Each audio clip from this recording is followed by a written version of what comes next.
गले में इन्फेक्शन, नाक में इन्फेक्शन, नज़ला, ज़ुकाम, फ्लू, कोल्ड, कफ, इस तरह की जो परेशानी होती हैं उनमें आप 10 set cold and flu tablet का इस्तेमाल कर सकते हैं। डबल लेयर टेबलेट है, मैं इसको अंदर से निकाल कर दिखा रहा हूँ।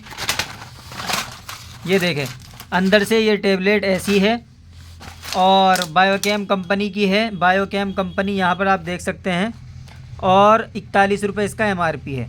ठीक है, ज़्यादा जानकारी के लिए आप कमेंट करके मालूम कर सकते हैं।